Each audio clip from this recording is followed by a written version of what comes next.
বলতে যেতে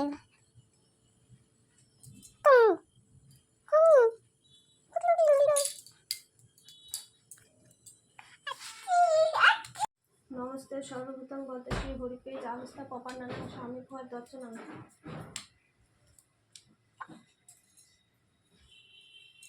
নমো বিশ্বের রূপসী ভজ্জাসী পদ্মে পদ্মলয়ে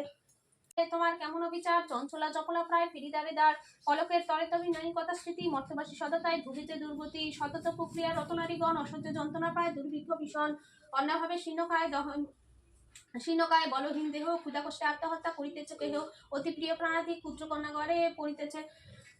পরিত্যাগ অন্যের কারণে বল যদি কি পাতারে ফলে ভীষণ দুর্ভিক্ষ সদা মর্তবাসী জলে কমলা ব্যথিত হয়ে দুঃখিত অন্তরে কহিলেন অন্তঃপক খুনমুনি বনে নরনারী দুঃখ পায় শোকের বিষ্টয় দুষ্কৃতির ফল ইহা জানিবে নিশ্চয় চঞ্চলা আমার নাম কিশোর লাগিয়া কারণ ইহার তবে শুনমন দিয়া দিবানিদ্রা অনাচার ক্রোধ অহংকার অলস কলহ মিথ্যা গিরিছে সংসার উচ্চহাসী উচ্চ ভাষা কহি নারীগণ সন্ধ্যাকালে নিজ চায় দেহ নয়ন দয়াময় লজ্জাদি দিয়া বিসর্জন যেথায় সেথায় করে স্বেচ্ছায় গমন না দেয় তারা প্রতি সন্ধ্যাকালে ধূপ ধুনা দিতে লজ্জা মনে মনে গণে প্রভাতেতে নাহি দেয় গোমেরও ছড়ায় ময়লায় নষ্ট পাচ্ছে হয় শাড়ি পরা লক্ষ্মী উঠে নারী জাতি করিয়া সৃজন পাঠায় চিমত্তা ধামে সুখের কারণ বিধায় থেকেছে তারা ভুলিয়া আমায় অকার্য কুকার্য করি সময় কাটায় শ্বশুর শাশুড়ির প্রতি নহে ভক্তিমতী বাক্যবান বর্ষ সদা তাহাদের প্রতি স্বামীর আত্মীয়গণে না করে আদর থাকিতে চাহে সদা হয়ে স্বতন্ত্র লজ্জা দ্বিগুণ যত নারীর ভূষণ শরীর হইতে তারা করিছে বর্জন অতিথি দেখিলে তারা কষ্ট পায় মনে স্বামীর অগ্নিতে খায় যত মানে বলে